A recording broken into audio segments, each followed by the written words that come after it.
We have people in prison, people who died in prison because of the whole Epstein bullshit, and they just killed him in jail. And the cameras just, went dead, and the guards, they were just fucking off. And Hey, cameras go dead in high security max yeah, prisons all the time. while he's on suicide watch. While he's on suicide watch. Yeah. With tissue paper. Correct. Who was it that made that tissue paper reference? Well, that was was that you, Jimmy? No. That was me. That was Jimmy. But Crowder actually tried to reenact how he could possibly have hung himself. Yeah. And he just couldn't come up with there's not enough force to break the bone in your neck. Was the bone broken? Yes. Did not know that. Yeah. The conspiracy theories around the Clintons and Jeffrey Epstein's death explained. This is an ultra left wing, basically might as well be communist website, Vox.com. They're known for it. Okay. Mm-hmm. So as I read this, don't go, what are you saying? I'm telling you up front, this is a commie site. The idea that Bill and Hillary Clinton secretly kill their political enemies has circulated in right-wing fever swamps for decades. That's a good band name, right-wing fever swamp. Right-wing fever swamp. Okay.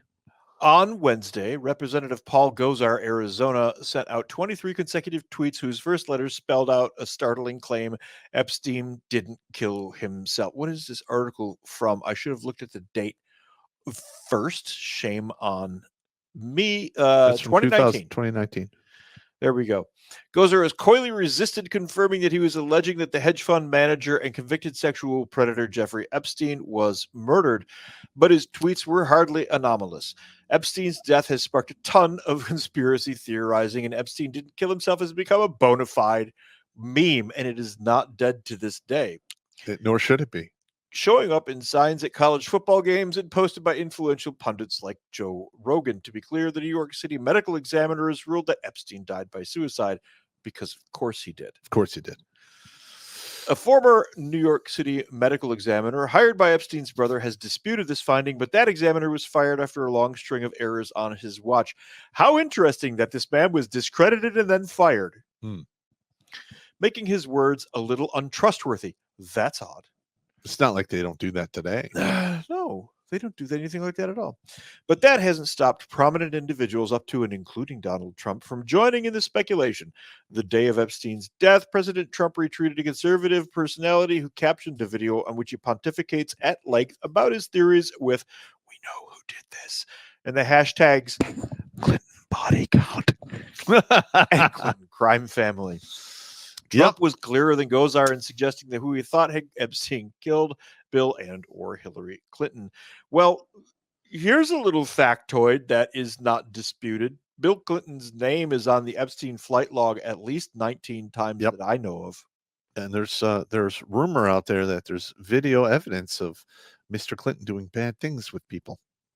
Of course there is. They have to have some kind of leverage over him. That's exactly what I think the whole Epstein Island debacle was a huge honeypot. You're either living in absolute terror or you are the richest, baddest MFer on the planet if you hold on to files like that of like a whole bunch of because listen, and Bush and there's a whole lot of people so on and so forth with a lot of power that have phones that can make phone calls that could end you. Yeah.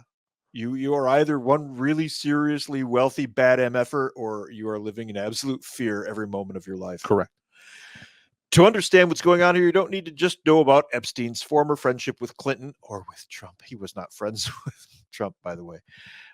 You just need to understand the role that the allegations of murder by the Clintons have played in right-wing fever swamps since the 1990s, beginning with the suicide of Vince Foster. And continuing through the completely random 2016 murder of Democratic National Committee staffer Seth Rich. Vox? Really? Okay. Continuing through the completely random 2016 murder of Democratic National Committee staffer Seth Rich, to phrase it like that, they can completely random 2016 murder. Of course. It's random. Stop. He's random. Is he on the list? Yeah. Oh, okay. Seth Rich? Yeah. He's the one who was shot like 3 times and robbed, but they didn't take anything. They left like a $10,000 watch on his Yeah. wrist and a whole bunch of other stuff. Yeah, typically, yeah. If you're gonna get robbed, But they rob you. the audacity of these reporters to say something like the completely random murder, that doesn't make anybody want to look into things. When you look at any one of these individually, you can probably get away with those words. Yeah, it's fair. But when you back up and you look at the whole thing from like a 50-foot downward eagle eye view, Yeah.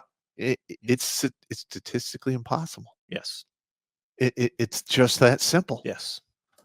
Yeah. There are a lot of numbers that are thrown around out there in history that are statistically impossible. This is definitely. Well, first of all, I one want to of be them. the guy who plays poker against the guy who wins 7 hands for 1 in 816 million in a row. Yeah. What? That is just astronomical odds. Yeah. That dude, if he's that lucky, then he can never lose a card game. Just think about that. On the other hand, I really actually do want to play poker with the people who write these articles. Yeah, because they're stupid. Because I've been making a lot of money that night. But just look at that. 1 in 816 million times 7. Yeah. 7 times. Get the hell out of here. In the proximity of one man. Yeah, Plane crashes. Watch Grunt Speak live every Tuesday and Thursday at 8 p.m. Eastern. And if you want to join Pop for Supporters Sundays, go to redonkulous.com/donate and make a monthly pledge. A link is in the Meat Gazer box.